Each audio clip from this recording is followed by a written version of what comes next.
નર્મદાથી સમાચાર છે। સાંસદ મનસુખ વસાવાના આપ અને કોંગ્રેસ પર આકરા પ્રહાર। દેડિયાપાડામાં ધારાસભ્ય બીજેપીની યોજનાથી કુદાકુદ કરે છે એવા નિવેદન આપ્યા છે। વસાવાએ કહ્યું, આપ કોંગ્રેસ સ્થાનિક સ્વરાજ્યની ચૂંટણીમાં ઘૂસવા પ્રયાસ કરી રહ્યા છે। બીજેપી ચેતર વસાવા કે કોંગ્રેસથી ડરતું નથી। આવા લોકો સામે કાર્યકરોએ જાગૃત રહેવાની જરૂર છે। મતદારો નારાજ હોય તો પણ બીજેપીને જ મત આપે છે। મતદારોને વિશ્વાસ છે કે દેશને સન્માન બીજેપી જ અપાવશે। દેશને સન્માન કોંગ્રેસ નહીં અપાવી શકે તે મતદારો જાણે છે। આ તમામ નિવેદન આપ્યા છે મનસુખ વસાવાએ। દેશના મતદારો નારાજ હોય તો પણ ભાજપને મતદાન આપશે કેમ? દેશની સંસ્કૃતિ માટે કામ કરે છે, દેશના માટે કામ કરે છે, દેશનું સ્વાભિમાન બોલે। દેશને સ્વાભિમાન કોણ અપાવશે? કોંગ્રેસ વાળા? ભાજપ જ અપાવશે દેશને સ્વાભિમાન। એ જનતા, દેશની જનતા ભારતીય જનતા પાર્ટી નેતૃત્વ વિશ્વાસ મૂકી છે। ભાજપને સમજવું બહુ અઘરું છે ભાઈ।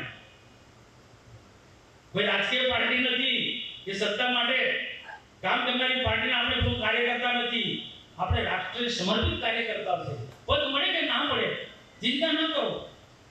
યુસીસી શું ભાઈ? અરે એક આદિવાસીને કે યુસીસી આદિવાસીને લાગુ પડતું જ નથી। આદિવાસી અને દલિતોને જે બંધારણીય અધિકાર મળે છે એમાં કોઈ ટેસ્ટ નથી કરવાનો। આ તો ખોટી વાત કરે છે। કેન્દ્રમાં ભાજપ, રાજ્યમાં ભાજપ ને બીજા લોકો ઘૂસી જશે તો એનો ફાયદો કોણ લેવાનો છે? આપણી યોજના બીજા લોકો લાભ લે છે। ડેડિયાપાડામાં શું સ્થિતિ છે ભાઈ? આમ આદમી પાર્ટી નું કોઈ ત્યાગ છે? છતાં પણ આજે ધારાસભ્ય આપણી સરકારની યોજનાથી ઉદાહરણભૂત કરે છે અને સરકારની ટીકા ટિપ્પણી કરે છે। એવી સ્થિતિનું નિર્માણ ફરી પાછું અહીંયા ના આવે એના માટે આપણે કાળજી રાખવાની છે। ઊંઘી નથી જવાનું। સત્તા છે, મોદી સાહેબ પ્રધાનમંત્રી ઓ આરામ કરો એવું નથી।